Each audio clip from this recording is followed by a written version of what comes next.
Karachi porters पर भी हमला किया गया है। उसके अलावा कराची के 15 मकामात पर हमले किए गए। मलीर कैंट को कराची में हिट किया, एक दो और स्पॉट्स को हिट किया गया विक्रांत से, बहरी जहाज से। पाकिस्तान के लोग अब कह रहे हैं कि भारतीय नौसेना INS विक्रांत ने बॉम्बिंग करी है कराची की।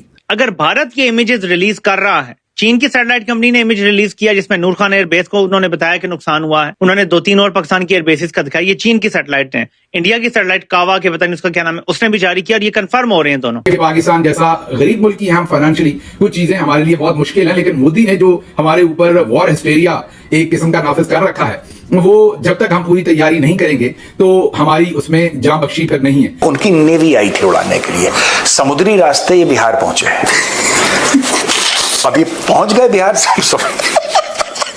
PNS बाबर, औरंगजेब, हुमायूं ऐसे नाम होते हैं इनके, तो ये आए और ये सीधा समुद्री रास्ते पहले पटना गए। प्राइम मिनिस्टर ने क्या कहा?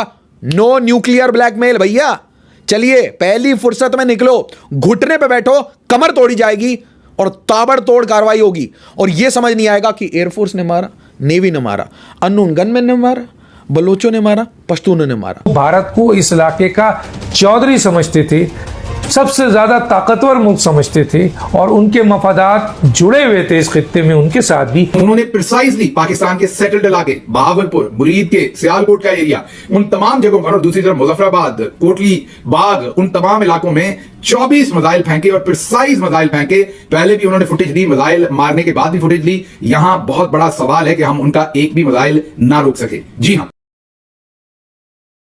नमस्कार दोस्तों धीरे धीरे करके भारत के आर्मी और एयरफोर्स के किए गए धमाके जो पाकिस्तान में हुए थे वो बाहर आ रहे हैं। रिसेंटली अब पाकिस्तान से ये बात भी सामने आ रही है कि हमारे इंडियन नेवी ने पाकिस्तान के कराची पोर्ट को उड़ा के रख दिया और पाकिस्तान इस वक्त काफ़ी ज़्यादा रोता हुआ दिखाई दे रहा है क्योंकि भारत ने पाकिस्तान के एयर बेसेस को तबाह कर दिया और इसके साथ साथ अब पाकिस्तान के जितने भी कराची जो कि पाकिस्तान का सबसे इम्पॉर्टेंट पोर्ट माना जाता था, जिससे कि पाकिस्तान को इस वक्त 1971 की जिस तरह से हालत हो गई थी, पाकिस्तान पूरी तरह से एक हाथ और पैर कटा हुआ इंसान जैसा बन गया था, उसी तरह से अब पाकिस्तान बन चुका है एकदम लाचार। लेकिन इस वक्त चाइना और टर्की पूरी कोशिश कर रहे हैं किसी भी तरह से पाकिस्तान को वापस से खड़ा की जाए, थोड़ी सपोर्ट प्रोवाइड की जाए। लेकिन हमारे इंडियन आर्मी और हमारी गवर्नमेंट ने एकदम सही करारा जवाब दिया पाकिस्तान को, जिससे कि पाकिस्तान ये जवाब हमेशा के लिए याद रखेगा और अब भारत पर कोई भी टेरर अटैक करने से 1000 बार सोचेगा कि भारत इसके बाद क्या रिएक्शन लेगा। तो चलिए इसी पर आगे पाकिस्तानी मीडिया का रिएक्शन देखते हैं। अगर आपको हमारा ये वीडियो पसंद आए तो वीडियो को लाइक करें और हमारे चैनल को सब्सक्राइब कर लें। पाकिस्तान के लोग अब कह रहे हैं कि भारतीय नौसेना शौ न वरुणा, मतलब INS विक्रांत ने बॉम्बिंग करी है कराची की। फिर से सुनिए, INS विक्रांत ने बॉम्बिंग की है कराची की। बोल कौन रहा है? Pakistani. Good for India. Indian navy ने कुछ स्टेटमेंट्स दिए थे। मैं आपको एक ऑनेस्ट बात कहना चाहता हूं, हर दिन बेसेस की संख्या बढ़ते जा रही है, 12 से 14 हो गई है। हर दिन पता चलता है एक और मिलिट्री बेस पे हिट किया था।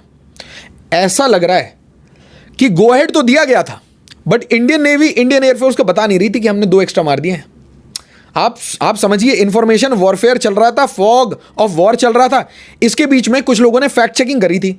अब देखिए, नो हेट, बट यहां पे फैक्ट चेकिंग करने की जरूरत नहीं थी। और अब जब पाकिस्तानी, और सारे प्रूफ के साथ वीडियो के साथ दिखाऊंगा, पाकिस्तानी कह रहे हैं कि INS विक्रांत ने हिट किया है कराची को, तो किया ही होगा भाई, अच्छी बात है। बट दुनिया ये मान रही है कि इंडिया ने 12 एयर बेसेस को मारा है। अब कुछ लोग अब कह रहे हैं कि 14 एयर बेसेस हैं और एटलीस्ट 5 से 10 मिलिट्री कैंटोनमेंट्स हैं। ये लिस्ट बढ़ती जा रही है। इसके बीच में पाकिस्तान ने एक बहुत बड़ा प्रोपेगेंडा खेला। पाकिस्तान ने कहा कि हमने अदमपुर एयरबेस पंजाब में उसको नेस्त नाबूद कर दिया है। हमारी गजनी गौरी ये लॉन्च होने वाली थी।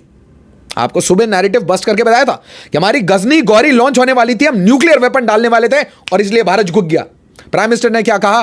नो न्यूक्लियर ब्लैकमेल भैया, चलिए पहली फुर्सत में निकलो, घुटने पे बैठो, कमर तोड़ी जाएगी और ताबड़तोड़ कार्रवाई होगी। और यह समझ नहीं आएगा कि एयरफोर्स ने मारा, नेवी ने मारा, अननोन गनमैन ने मारा, बलोचों ने मारा, पश्तूनों ने मारा। गेम हो जाएगा आपका, सेटअप क्लीन है। एक तस्वीर नहीं दिखाई गई कि हमारा कोई फतह मिसाइल भारत के किसी जगह लगाओ, नॉट अ सिंगल पिक्चर। मेरा यह सवाल है कि हमने बाबर जैसे एडवांस क्रूज मिसाइल क्यों इस्तेमाल नहीं किए? जो टमाहाक क्रूज मिसाइल जो अमेरिकन था उसका एडवांस वर्जन है, हमने बकौल नवाज शरीफ उसको कॉपी किया था। जो कह रहा था ना लंदन की सड़क पे खड़े होकर कि टॉम हाका को हमने कॉपी किया था, रिवर्स इंजीनियर करके, वो यही था, बाबर क्रूज मिसाइल हमने बनाया था। ठीक है, तो बाबर क्रूज मिसाइल एक एडवांस मिसाइल, हमने ये क्यों नहीं इस्तेमाल किया?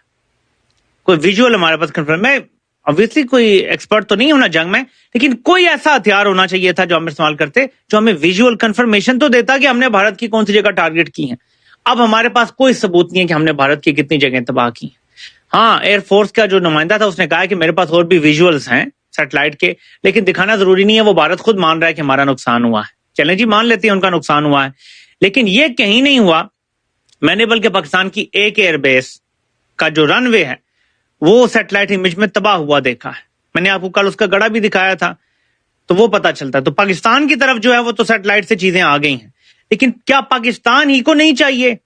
अगर भारत ये इमेजेस रिलीज कर रहा है, अगर सैटेलाइट कंपनियां, चीन की सैटेलाइट कंपनी ने इमेज रिलीज किया जिसमें नूर खान एयरबेस को उन्होंने बताया कि नुकसान हुआ है, उन्होंने 2-3 और पाकिस्तान की एयरबेसिस का दिखाया, ये चीन की सैटेलाइट है। इंडिया की सैटेलाइट कावा के पता नहीं उसका क्या नाम है, उसने भी जारी किया और ये कंफर्म हो रहे हैं दोनों। पाकिस्तान ने क्यों नहीं अभी तक किसी सैटेलाइट से जारी करवाया? अवाम को दें इमेजेस, अवाम का मुराल हाई होगा। मुराल हाई करना है ना अवाम का, ये तरीका है। ये नहीं है कि आप चला रहे हैं, स्लाइड चला रहे हैं जी, हम पॉपुलर हो गए हैं, बस फौज के साथ अवाम खड़ी है और ये वो। अवाम जब भी जंग होती है तो फौज के साथ खड़ी होती है, लेकिन अवाम सियासी फौज के साथ नहीं खड़ी। मसला ये है कि वो जो डैन है वो पीछे ऐसी लगी है कि वो जाने का नाम नहीं ले रही। अब जब कारोबार बंद हुआ अफगानिस्तान में तो बड़ा प्रॉफिटेबल काम है, तो फिर उसको कश्मीर में शुरू किया गया, भारतीय कंट्रोल कश्मीर के अंदर। ये मैं वो बात कर रहा हूँ जो पाकिस्तानी फौजी जर्नल टीवी चैनल के ऊपर बैठ के करते हैं, चाहे वो कर्नल इमाम हो सलीम साफ़ी के प्रोग्राम में, या बहुत सारे दूसरे रिटायर्ड अफसरान जो कि इस हाल से तफसील बता चुके हुए हैं कि वो क्या क्या किस किस तरीके से मुजाहिदीन को इस्तेमाल करते रहे। अफगानिस्तान के अलावा बात मैं कर रहा हूं। अब आहिस्ता आहिस्ता जब ये ग्रुप्स कश्मीर से निकल के मेनलैंड इंडिया में कार्रवाइयाँ करने लगे तो फिर साफ ज़ाहिर है कि भारत ने भी आहिस्ता आहिस्ता अपनी एक हिकमत अमली बदली और उसको मजबूत तरीके से अपना केस जो है वो बैनुल अक़वामी फोरम्स पे लड़ा। अल्टीमेटली पाकिस्तान के ऊपर प्रेशर बढ़ता चला गया।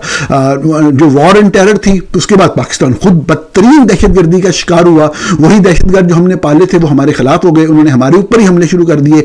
उन्होंने अफवाज पाकिस्तान और ISI और दीगर दफाई अदारों के ऊपर ही हमले शुरू कर दिए। वही जो हमारे बच्चे थे वो हमारे खिलाफ हो गए, हमारे खिलाफ पलट के लड़ने लगे।